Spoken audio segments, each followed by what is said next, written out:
Hey, so this is just going to be like a simple overview of the Spearfield Titan that I've been playing. So far I've managed to take down the Doriani boss in Act 3, so I finished Act 3, the first round of the campaign, and I am now in Cruel, and yeah, so far so good. Act 1 went well, Act 2 was a little bit tricky, I'm not gonna lie. I think that's where I had the most trouble, especially with Jamanra himself. At that point in the build, we're kind of lacking a bit of single target damage, but then after that, once I got over that hurdle, Act 3 was actually very smooth.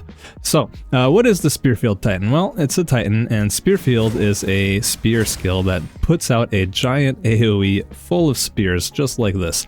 And enemies run into them and take a lot of damage and blow up, and it's a lot of fun. I'll have some footage of that on screen right now. I've got an accompanying guide here on Mobalytics. Hopefully you've found this video through that. If not, then, you know, I'll put a link in the description for you for that. The guide goes over pretty much everything you need to know about the build so far. We're using Spearfield for our AoE clear, and we're using a combination of a few other skills for our single target. Primarily, we use Infernal Cry to power up our next attack. Then we use Rapid Assault, which I have on my left click. That last hit creates a bleed on the enemy, and then we finish them off with Blood Hunt. Well, finish them off. That's the end of the combo, and then you just kind of repeat that. We're also got Parry, so we can block attacks, and then once we parry, we can just get out of there, disengage, and get a frenzy charge. Not that we're using frenzy charges for anything, but it's there. The fun of the build is, you know, just placing down the spear fields and then having the enemies just like walk into them, run into them as they're chasing you. So you kind of just place them down, run around a little bit, kite the enemies, and you know, just watch as they die and explode thanks to Herald of Blood. So Herald of Blood is super essential, makes it really fun, and makes all the enemies blow up. I guess what I could do right now is just go over my skills and their supports. So, Spearfield, essential, that's the whole point of the build. And then we've got Heavy Swing, this is a level 2 support gem. Then we've got Lacerate, this causes the bleeding. We want the bleeding on all of the enemies that are getting AoE'd and hitting on these, getting stuck on these spears, because that will activate our Herald of Blood so that they can actually blow up. Reach is pretty cool. It's also a level 2 support gem, and what that does is it extends the AoE of our spear field, which means that we actually end up casting more spears in one hit. So it's kind of pretty important. It's actually pretty huge. I wasn't sure about it, how it would feel at first, but I think it's really definitely worth adding into the build. Rapid Assault for a single target, so that's here. Then we've got Close Combat, which is a level 2 gem. We got Martial Temple and Rage. Martial Temple just gives you faster attacks, and Rage gives us Rage on hit. So we get a bunch of Rage when we're fighting bosses and rares that are tankier. Then we've got Disengage. This is my, honestly, I just mostly use it to dodge out of attacks and to get around maps. So I just backflip and dodge roll and backflip and dodge roll, and you have to make sure that you aim away from like the way you want to go into. So if I want to go down, I have to aim up. Takes a little bit of getting used to, but once you get used to it, it's pretty fun. Here I've got Outmaneuver and Blood in the Eyes. These are not important, honestly. I just use this to get around and get out of the way. Blood Hunt. Okay, this is a good one. This is when you do it on nothing, it's not very interesting, but when you hit an enemy, when you target an enemy, it'll lunge to them, and if they're bleeding, they'll blow up in this giant AoE. So basically, I'll put down spear fields, a bunch of enemies will get hit on it and get stuck on it and like bleed, and then I'll use Blood Hunt to like lunge at them and they'll blow up, which is just makes these like chains of blood explosions. It's really awesome. Supports, I've got Bloodlust, I've got Conk Effect, and I've got Brutality. Herald of Blood, that's the big AoEs that we're happy with. Here I've got Execute and Overpower. I've also got Wind Dancer because I've got a bunch of Spirit. I've got the 60 base from having finished Act 3, getting the Witch and whoever it is in Act 1, I forget. And then I got plus 30 here on my armor. I'll go over all the gear after.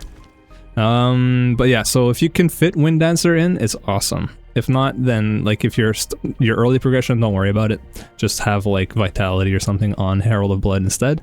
But yeah, Vitality is pretty good. It gives you life regen, and this build's pretty tanky actually. I guess because we're a Titan. Then I've got Infernal Cry. So this is like a recent addition. Notice how it's level 3. Up here, level 3. That is like pretty crucial. Otherwise it costs a ton of mana. So I was using like a level 9 version, and it was costing like 90 mana each time I wanted to cast it, which is a lot. Now I have 288. By the time I only had like 200, so it was like half my mana just to use this. So keep it low level. We're only really using it for the fact that it empowers attacks and not so much for its actual buffs, because we have some synergy on the passive tree for that.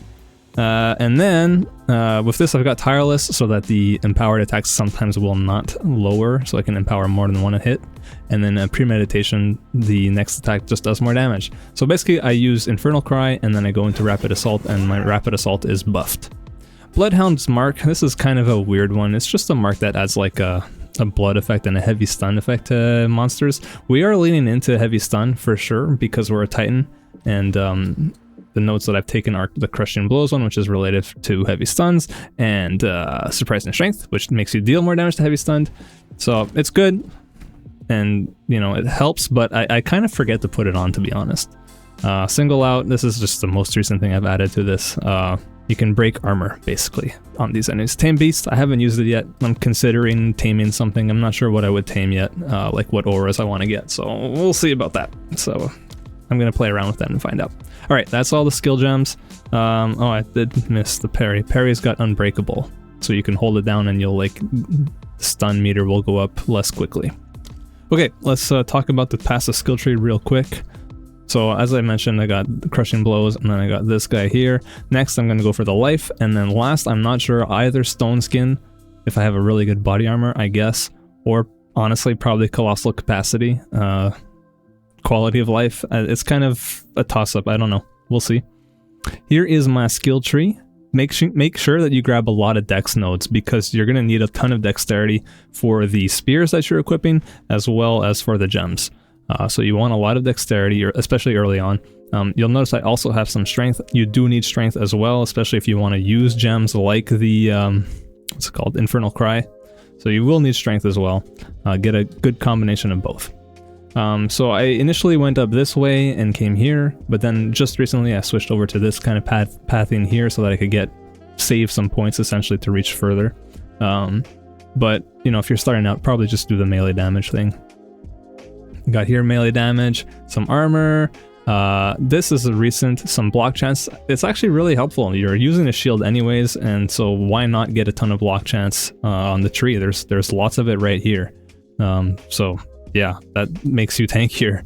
AoE and AoE damage, very good. One-handed weapons and maim on hit. This is just helpful. Has dexterity built into this too, very good. Then I came over here, Crushing Verdict for stuns and lasting trauma. This is because we're kind of leaning into that bleed effect. I don't really know how good this is, but I'm using it for now and it seems fine. Then internal bleeding, another bleed related thing, but it's also related to empowered attacks. So this is where using Infernal Cry with this makes it so that we're doing more damage basically. And then over here just increases our damage against enemies that have low life. I'm kind of at a loss of where to get lots of damage now, so I'm looking for things that are nearby, and that was one of the closest things that kind of helpful. I'm going towards these rage nodes here. I may not take these ones here, I'm not really sure. I do get hit a lot, so maybe it would be worth, but I'm also like maxed out on rage pretty quickly when I use Rapid Assault. And then from here, I'll probably go here. Eventually, I will grab Resolute Technique, I think, but right now I'm still having like full accuracy regardless. So I don't really know if I need that. Okay, let's go over the gear. Here's my weapon. Really important to keep your spear up to date. That's like the biggest thing for doing more damage. You want a lot of physical damage, essentially, and then attack speed if you can. Mine also has stun buildup. Pretty neat, but not necessary. And then shield. Any evasion-based shield that will grant you parry is good. You could use a regular shield, I guess, like a towering shield if you wanted, that would have the raised shield if you don't want to go down the parry route. But I kind of like the parry route. I think it's fun. It's up to you. So max life and just fire res. You want life on basically everything here, and resistances and dexterity and strength. And that's pretty much it. On your boots you want movement speed, and on your gloves, if you can get some gloves like this that have a lot of fizz and attack speed. I want to equip these, but I do not have enough dexterity for all my other stuff if I try. Oh wait, maybe I do. Oh, I do now. Okay, that's because of some change. I guess that's because I changed to this. Okay, maybe I can equip these. That's awesome. Cool. But yeah, so attack speed, fizz damage, and life and stuff. Runes on your spear, you want the increased fizz damage, the iron rune. I bought this spear for 3 exalted orbs, and it was a 50% upgrade. Everything else in the build has been stuff that I have self-found, and I have not changed. Like, this was the first purchase I made on this build, and the only one. That, I think, does it for the overview. I've got like a poison charm because I find poison to be like the deadliest thing against us. Not even stuns, it's poison I would find, but yeah. Okay, I think that covers everything. Hopefully, if you guys are giving this build a shot, you have fun with it. It's kind of unorthodox playstyle. You place the things and then the enemies run into you. And it's a little weird, but I'm enjoying it. So, and it's working, which is cool. Alright, that's it. See you guys. Bye.